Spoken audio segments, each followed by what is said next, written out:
آیت اللہ طیب جزائری فرماتے ہیں کہ میں ایک دفعہ ایک تبلیغ کے سفر کی خاطر میں کہیں کینیڈا جا رہا تھا، تو راستے میں پیرس سے ہوتا ہوا تو ایک رات میری وہاں تھی. میں جب پہنچا تو پتہ چلا کہ اگلی فلائٹ اگلے دن ہے. میں ایئرپورٹ بیٹھا ہوا تو وہاں کچھ خواتین فارسی بولتی تھیں. انہوں نے کہا کہ آپ یہاں کیا کر رہے ہیں؟ کہا میری اگلی فلائٹ ہے. کہا یہ تو فلائٹ اس ایئرپورٹ پہ نہیں ہے، یہ تو دوسرا ہے اور ایئرپورٹ بہت دور ہے، اور انہوں نے آپ کے ساتھ آپ کو بتانا چاہیے تھا، اور ابھی تو رات ہے، فلائٹ صبح ہے. خیر انہوں نے کافی کر آ کر وہ جو بندہ لے کر آیا تھا اس سے کہا تو اس کو ہوٹل دیا، بس پہ کرا کر انہیں وہاں بھیج دیا. اب دوسرے دن صبح یہ تھا کہ وہ شخص آئے جو فارسی بھی بولتا ہے، فرینچ بھی بولتا ہے، ان کو لے کے جائے.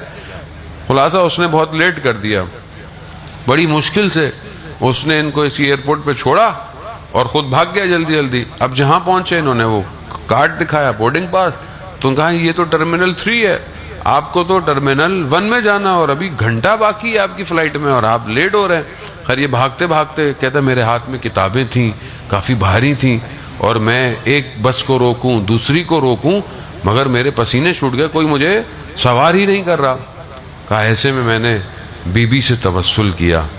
کہا بی بی میں آپ کے فرزند ہی کے لیے مجالس پڑھنے جا رہا ہوں، لوگ انتظار کر رہے ہیں. کہ ایسے میں دیکھا کہ ایک شخص آیا اور اچانک سے اس نے مجھے دیکھا اور کہا مرحبا.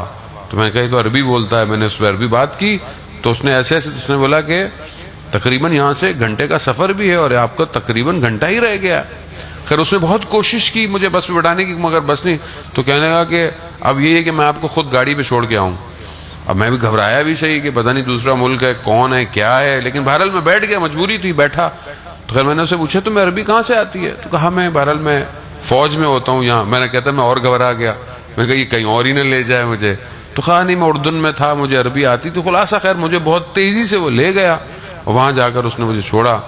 تو میں نے دیکھا کہ پہنچا، لیکن جو رش تھا اندر جانے کا، پھر میں نے دیکھا کہ میں پھر رہ جاؤں گا. پھر میں نے دوبارہ توسل کیا، کہا کہ جب اس بندے کو میری مدد کے لیے بھیجا ہے تو مجھے یہاں سے بھی جو ہے وہ جلدی. تو دیکھا اچانک سے ایک اور گیٹ کھولا اور مجھے جلدی سے جو ہے وہ اندر کی طرف لے گیا. یہ زندگی کی سادہ نارمل مثالیں ہیں، لیکن اس سے ظاہر یہ ہوتا ہے کہ جب آپ مشکل میں پھنستے ہیں تو آپ کس کو پکارتے ہیں، اور یہ تبھی ممکن ہے کہ جب آپ ان کا ذکر کرتے ہوں گے.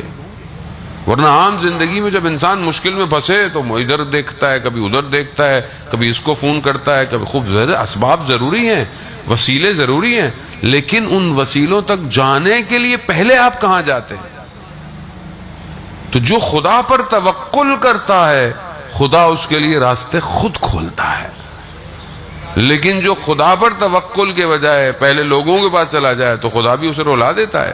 حدیث قدسی ہے، خدا اپنے بندے سے کہتا ہے اے بندے اگر تم نے وہ کیا جو میری چاہت ہے تو میں ہر وہ چیز کروں گا جو تمہاری چاہت ہے، لیکن اگر تم نے وہ نہیں کیا جو میری چاہت ہے، زمین پر تم خوار پھرتے رہو گے مگر وہ نہیں پاؤ گے جو تمہاری چاہت ہے.